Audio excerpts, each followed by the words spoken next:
নিজেদের স্বাধীনতার পক্ষের শক্তি দাবি করলেও গণতন্ত্র ধ্বংস করেছে আওয়ামী লীগ, এমন মন্তব্য করেছেন বিএনপির স্থায়ী কমিটির সদস্য ডক্টর আব্দুল মঈন খান। সকালে নরসিংদীতে ছাত্র আন্দোলনে শহীদ পল্লী চিকিৎসক ও শিক্ষার্থী তাহমিদের কবর জিয়ারত শেষে এই মন্তব্য করেন তিনি।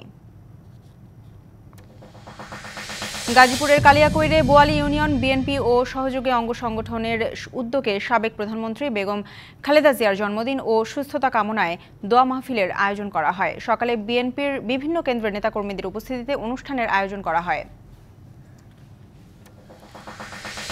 নাটোর সদর আসনের সাবেক সংসদ সদস্য শফিকুল ইসলাম শিমুলকে প্রধান আসামি করে সদর থানায় দুটি হত্যা চেষ্টার মামলা হয়েছে। প্রায় ৩৮ জনের নাম উল্লেখ সহ অজ্ঞাত আরও ২৪ জনের নামে মামলা দুটি করেন বিএনপির যুগ্ম আহ্বায়ক ফরহাদ আলী দেওয়ান শাহিন। কলকাতায় নারী চিকিৎসক মৌমিতা দেবনাথকে ধর্ষণ ও খুনের প্রতিবাদে এবং দোষীদের দ্রুত বিচারের দাবি জানিয়েছে কুষ্টিয়া ইসলামী বিশ্ববিদ্যালয়ের শিক্ষার্থীরা। দুপুরে বিশ্ববিদ্যালয়ের ডায়না চত্বরে ভারতীয়দের প্রতি সংহতি জানিয়ে এই কর্মসূচি পালন করেন তারা। 10 বছর আগে আইনশৃঙ্খলা বাহিনী পরিচয়ে চাঁপাইনবাবগঞ্জের সোনা মসজিদ এলাকা থেকে ধরে নিয়ে গুম করা হয় বিএনপির কর্মী মফিজ উদ্দিন মফিজকে ফিরিয়ে দেওয়ার দাবি জানিয়েছেন পরিবার ও এলাকাবাসী। সকালে সোনা মসজিদ স্থলবন্দর 0 পয়েন্ট এলাকায় এই দাবি জানান তারা।